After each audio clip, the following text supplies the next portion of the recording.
Hello friends, welcome to my YouTube channel. আশা করি আপনার সবাই স্ক্রিনে এখন যে আপনি ভাইরাল ফটোগুলো দেখতে পেলেন, এরকম কার্টুন ফটোগুলো কিন্তু বর্তমানে প্রচুর পরিমাণে ভাইরাল রয়েছে, যেমন ইনস্টাগ্রাম বলো, ফেসবুক বলো, ইউটিউব বলো।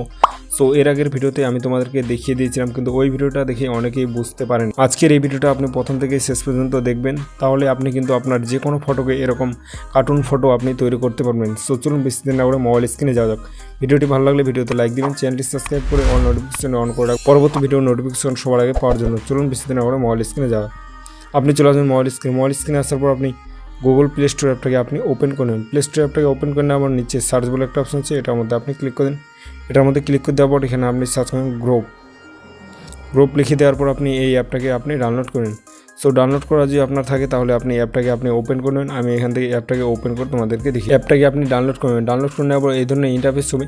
সবার প্রথমে আপনি এখান থেকে যে কোনো জিমেল দিয়ে আপনি এটাকে সাইন আপ করে নেবেন। সো যেহেতু আমার সাইন আপ করা আছে, নিচে আপনি প্লাস আইকন দেখতে পাবেন, প্লাস আইকনের মধ্যে আপনি ক্লিক করে দিন। প্লাস আইকনের মধ্যে ক্লিক করে দেওয়ার পর এখানে আপনি তিনটে অপশন দেখতে পাবেন, একটা ক্যামেরা, ফটো। আপনি এখান থেকে আপনি ফটোর মধ্যে আপনি ক্লিক করে দিন। ফটোর মধ্যে ক্লিক করে দেওয়া আপনার এখান থেকে যতগুলো ফটো আছে সবগুলো এখান থেকে শো হবে। সো এখান থেকে আপনি যে ফটোটাকে আপনি কার্টুন ফটো তৈরি করতে চাচ্ছেন, ওই ফটোটাকে আপনি এখান থেকে সিলেক্ট করে নেবেন। ফটোকে সিলেক্ট করে নেওয়ার পর নিচে ডান বলে একটা অপশন আছে, ডানের মধ্যে আপনি ক্লিক করে দেন। ডানের মধ্যে ক্লিক করে দেওয়ার পর এখানে দেখতে পাচ্ছ আস্কড এনি টাইম। এখান থেকে আপনাকে কিছু একটা ফন্ট তৈরি করতে হবে। কী ধরনের ফটোটাকে তৈরি করতে চাচ্ছেন এটাকে আপনি এখান থেকে লিখে দেবেন। সো আমি এখান থেকে এটাকে আগে থেকে পেস্ট করে রেখেছি। এখান থেকে আপনি লিখে দেবেন টার্ন টু গিবলি আর্ট। এটা লিখে দেওয়ার পর নিচে এরো বলে একটা অপশন আছে, এরো অপশনের মধ্যে আপনি ক্লিক করে দেন। এর অপশনের মধ্যে ক্লিক করে দেওয়ার পর এখান থেকে আপনি কিছু সময় ধরে একটু ওয়েট করবেন। ওয়েট করে নেওয়ার পর এখান থেকে কিন্তু আপনার ফটোটা জেনারেট হয়ে চলে আসবে। এখান থেকে কিছু সময় ধরে ওয়েট করে নেওয়ার পর এখান থেকে আপনার ফটোটা চলে এসেছে। সো এটা দেখতে পাচ্ছ অরিজিনাল ফটো, এটা কিন্তু কার্টুন ফটো। এখন আপনি এই ফটোগুলোকে আপনি কীভাবে ডাউনলোড করবেন? ফটোগুলোকে ডাউনলোড করে নেওয়ার জন্য আপনি ফটোর মধ্যে ক্লিক করেন।